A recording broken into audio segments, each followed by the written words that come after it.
बिस्मिल्लाहिर्रहमानिर्रहीम। आप देख रहे हैं मेरा यूट्यूब चैनल। जैसा कि आपको मालूम है कि कॉम्पिटिटिव एग्ज़ाम्स की तैयारी करवाई जा रही है। जितने भी मुकाबले इम्तिहान होते हैं पाकिस्तान में, जैसा कि पीपीएससी है, एफपीएससी है, एनटीएस है, इसके थ्रू जितने भी एग्ज़ाम्स होते हैं और बाकी पुलिस इंस्पेक्टर के लिए या दूसरी इसके रेलिवेंट जितनी भी जॉब्स आती हैं, तो उसमें जो जनरल पोर्शन होता है उनकी तैयारी करवाई जा रही है। जैसे कि इस्लामियात है, वर्ल्ड ज्योग्राफी के हवाले से जो क्वेश्चन पूछे जाते हैं, पाकिस्तान ज्योग्राफी है, मैथमेटिक्स है, इंग्लिश है और उर्दू के भी कुछ क्वेश्चन पूछे जाते हैं। इसी तरह जो वन पेपर एमसीक्यूज जो होता है ना, उसकी तैयारी करवाई जाती है। तो आप देखते हैं कि हमने ना इस्लामियात का जो है ना 3 हिजरी तक जो है डिस्कस कर लिया था। आज हमने डिस्कस करना है कि 4 हिजरी के जो इम्पोर्टेंट इवेंट्स हैं जिनके बारे में पूछा जाता है। 4 हिजरी के इम्पोर्टेंट इवेंट्स जिनके बारे में क्या किया जाता है जी, पूछा जाता है, वो कौन कौन से हैं। तो जी पहला लिखिए जी, साथ साथ लिखा करें ताकि आपके नोट्स बने और आपको याद भी रहे। हजरत खुबैब को मक्का वालों ने सूली चढ़ा दिया। हजरत खुबैब को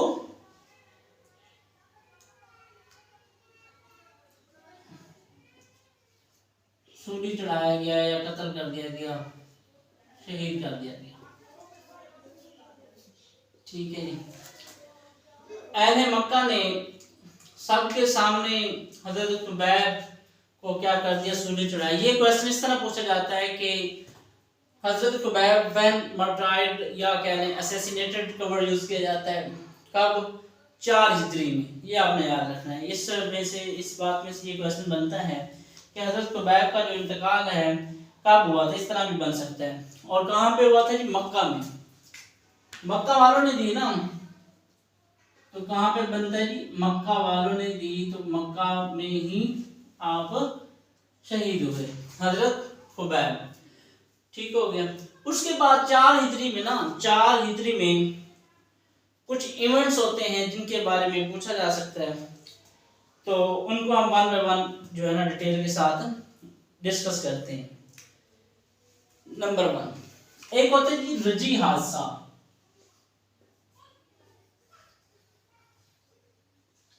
रजी हादसा या इंग्लिश में आएगा तो रजी इंसिडेंट आएगा। तो ये क्या था, पहले इसका थोड़ा सा बैकग्राउंड लेने ताकि आपको ना इसके बारे में कुछ ना कुछ आइडिया हो। वैसे क्वेश्चन ये बनता है कि रजी हादसा जो है कौन सी हिजरी में हुआ या कब हुआ। ठीक है, ये क्वेश्चन पूछा जाता है। तो गस्सल और कारा 2 कबीले थे, उनके कुछ लोग थे। वो नबी करीम सल्लल्लाहु अलैहि वसल्लम के पास आते हैं कि या नबी, हमें जो है ना कुछ सहाबा, कुछ जो दीन समझते हैं, कुछ लोग दें ताकि वो हमें भी दीन सिखाएं। तो इस तरह करके वो उन सहाबा को ले जाते हैं और ले जाकर वहाँ पे घेर करके जब अपने उनके इलाके में पहुँचते हैं तो उनको क्या कर दिया जाता है, सारे सहाबा को शहीद कर दिया जाता है। तो पूछा जा सकता है वो कौन से लोग थे, फसल और कारा। ये 2 कबीले थे, फसल और कारा नामी 2 कबीले थे जी। और इन्होंने कहा कि नबी करीम सल्लल्लाहु अलैहि वसल्लम से रिक्वेस्ट की कि आप जो है ना कुछ सहाबा को भेजें ताकि हमें दीन सिखा सकें। लेकिन वो वहां जाके क्या कर देते हैं, सहाबा को शहीद कर देते हैं। ये वाकया सफर 4 हिजरी का है और इस हादसे को रजी हादसा के नाम से याद किया जाता है। दूसरा लिखें जो इंपॉर्टेंट इवेंट्स होता है।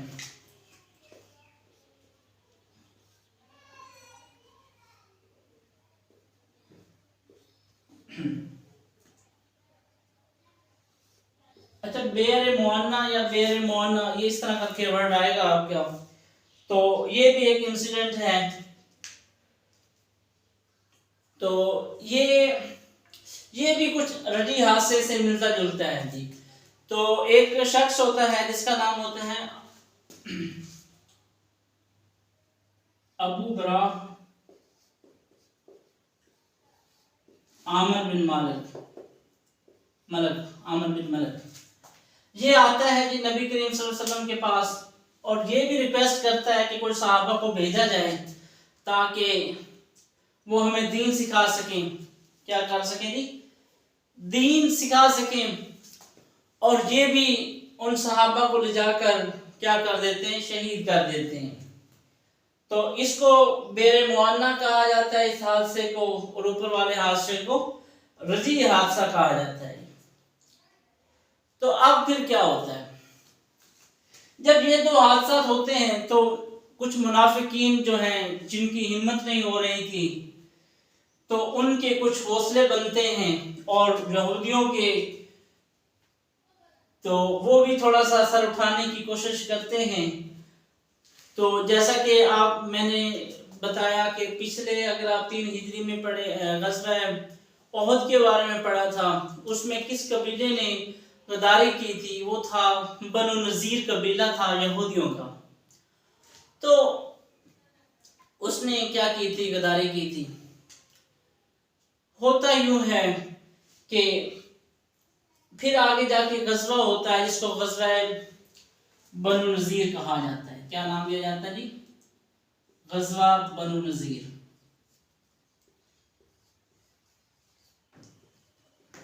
ग़ज़वा बनु नज़ीर होता है।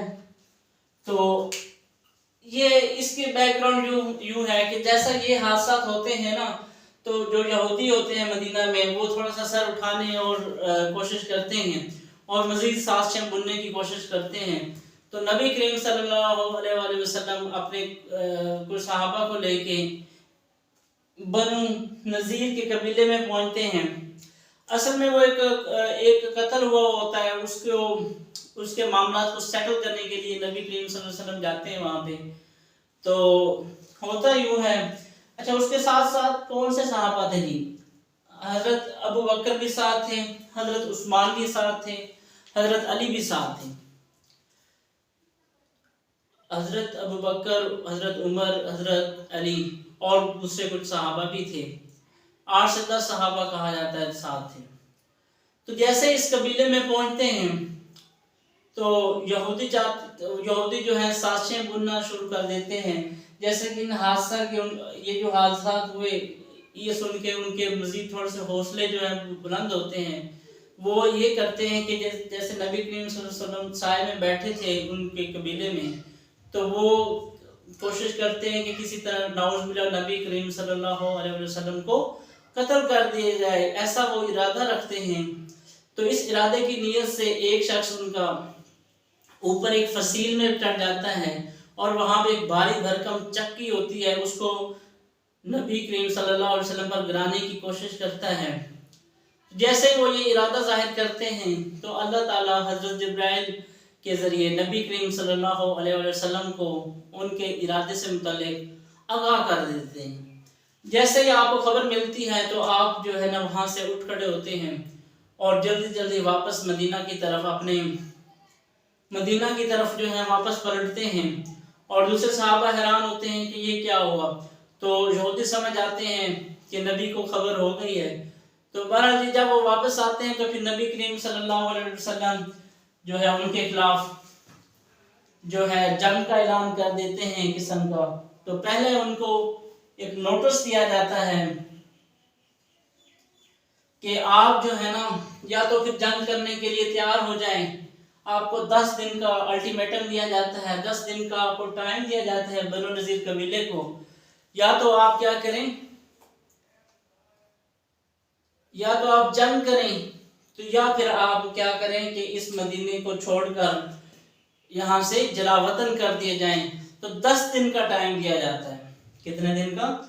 10 दिन का टाइम नोटिस दिया जाता है कि आप जो है ना मदीना को खाली कर दें और यहाँ से क्या हो जाएं, जलावतन हो जाएं। तो ये पैगाम पहुंचाया जाता है वहां पे। तो फिर मजीद नबी करीम सल्लल्लाहु अलैहि वसल्लम खुद भी कुछ सहाबा को साथ लेकर उन पे जंग के इरादे से कह लें या देखते हैं कि वो बात मानने को तैयार हैं या नहीं। तो इस हवाले से नबी करीम सल्लल्लाहु अलैहि वसल्लम खुद वहाँ पहुँचते हैं, तो इस वजह से इसको ग़ज़वा बनु नज़ीर कहा जाता है। तो 6 से 8 दिन गुजरते हैं, वो अपने हथियार डाल देते हैं और अपने बागात ज़मीनें सब कुछ छोड़ के वहाँ से दिलावतनी अख्तियार कर लेते हैं और जाके आबाद हो जाते हैं खैबर के मकाम पे। पहले वाला जो कबीला था जो जिसने ग़ज़वा बदर में गदारी की थी वो भी वहीं आबाद था और ये भी वहाँ चले जाते हैं।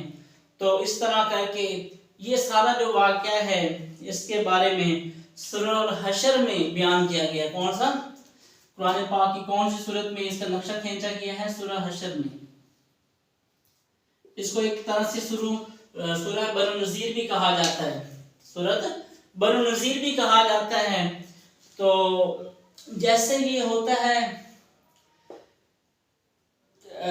वो छोड़ के चले जाते हैं तो पीछे जो कुछ माल जो ज़मीनें बचती हैं, अच्छा वो वाली ज़मीनें जो बगैर किसी जंग के हासिल की गई होती हैं तो अल्लाह ताला वो नबी करीम सल्लल्लाहु अलैहि वसल्लम को गिफ्ट कर देते हैं, जिसको माल फे कहते हैं। माल फे कहते हैं। तो देखिए एक आपने पढ़ा होगा माल गनीमत। माल गनीमत वो होता है जब एक बाकायदा जंग लड़ी जाए और उस जंग के बदले जो माल हासिल हो, जो कफार जो या मुखालिफ पार्टी जो है वो छोड़कर भाग जाए, वो जो माल हासिल होता है उसको माल गनीमत कहा जाता है। और माल फे वो माल होता है जो बच जाए और बतौर गिफ्ट जो है अल्लाह ताला नबी करीम सल्लल्लाहु अलैहि वसल्लम को दे। तो आप क्या कर वो जो कुछ बागात वगैरह थे तो उनका कुछ खम्स निकाल दिया और कुछ जो पहले वाले मुहाजिरीन थे उनको कुछ दिया जाता है उसमें से।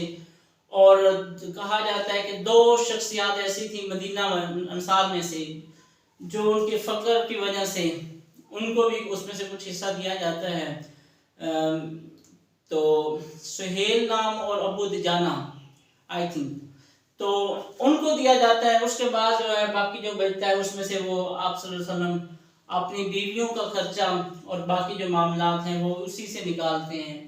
तो ये सारा जो बयान है वो सूरह हशर में कुरान पाक की सूरत में इस हवाले से बयान हुआ है।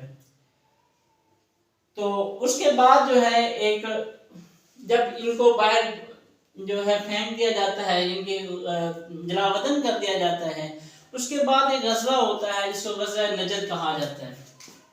लिखें जी, क्या होता है जी? ग़ज़वा नजद कहा जाता है। अब डिस्कस करते हैं जी ये क्या है जी, ग़ज़वा नजद क्या है? ग़ज़वा नजद जैसे नबी करीम सल्लल्लाहु अलैहि वसल्लम इनका सर कुचलते हैं तो उसके बाद कुछ बद्दुओं के खिलाफ लड़ा गया। ग़ज़वा नजद किसके खिलाफ हुआ? ग़ज़वा नजद बद्दुओं के खिलाफ हुआ था जिन्होंने सहाबा किराम को शहीद किया था। तो ये रबीउल आखिर और जमादुल औला के दौर में लड़ा गया ये वाला, ठीक है। तो ठीक हो गया ये। अब आगे जाके एक और ग़ज़वा होता है, उसको थोड़ा सा हम डिस्कस करते हैं।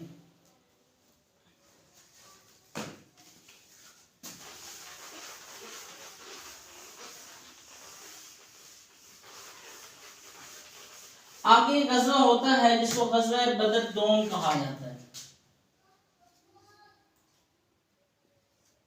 ग़ज़वा बदर दोम भी इसे कहा जाता है और इसे बदर सुगरा भी कहा जाता है। एक तो वो था ना जो 2 हिजरी में हुआ, ठीक है। तो और ये एक था जी, ये यूं होता है कि नबी करीम सल्लल्लाहु अलैहि वसल्लम तकरीबन 2000 सहाबा को लेके 2000 की आर्मी को लेके आप पहुंचते हैं मुकर्रर करता मुकाम पे। और उधर से अबू सुफियान भी जो अहले मुशरिकीन में से होता है, मुशरिकीन मक्का में से उनका सरदार होता है, वो भी कुछ अपने तीर अंदाजों और अपने सिपाहियों को लेके आ रहा होता है मक्का से। तो ये पहले से जो है ना मकाम मुकर्रर होता है कि यहाँ पे एक जंग जो है ये टाइम पहले से मुकर्रर होता है कि यहाँ पे होगी। तो इसलिए इधर से नबी करीम सल्लल्लाहु अलैहि वसल्लम ग़ज़वा बदर के मकाम पे पहुंचते हैं 2000 सहाबा को लेके, और उधर से अबू सुफियान आ रहा होता है। तो वो जैसे वो मक्का से निकलते हुए भी वो बातिल होता है, वो असल में वो नहीं चाहता कि जंग हो, वो खौफ के डर से, और कहता है कि बदहाली है और कह लें कि कहत का दौरा है, इसलिए इस जंग का कोई फायदा नहीं होगा, वो दूसरों को कहता है। तो फिर आगे आता है और फिर वो जैसे सुनता है फिर आगे से 2000 फौज है, तो वो ये सुन के भाग जाता है। तो इसमें कोई खास वो जंग नहीं हुई थी, लेकिन ये है कि नबी करीम सल्लल्लाहु अलैहि वसल्लम 8 दिन तक वहाँ पे उनका इंतज़ार करते रहे, लेकिन वो भाग निकलते हैं। और इस ग़ज़वे को ग़ज़वा बदर दोम कहा जाता है या बदर सुगरा भी कहा जाता है। और ये कब हुई? शबान 4 हिजरी। शबान, ये पूछा जाता है कि जो ग़ज़वा बदर था वो हुआ 2 हिजरी रमज़ान में, ये थोड़ा सा फर्क देखते हैं। और ये जो ग़ज़वा बदर दोम है या जिसको बदर सुगरा कह रहे हैं, ये कब हुई? शबान 4 हिजरी में। शबान 4 हिजरी में हुई। तो इसमें हज़रत अली के हाथ में झंडा था और हज़रत अब्दुल्ला बिन रवाया उनको मदीने का निगहबान बनाया गया। यानी जब आप आते थे बाहर तो पीछे से कोई ना कोई केयर टेकर बनाया जाता था। तो हज़रत अब्दुल्ला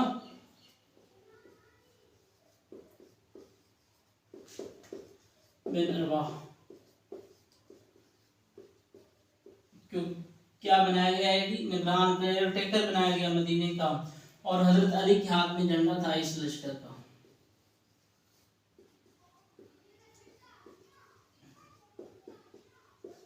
अलम कह रहे हैं, झंडा कह रहे हैं। और हजरत अब्दुल्ला ये क्या थी? Care taker. ठीक हो गया। तो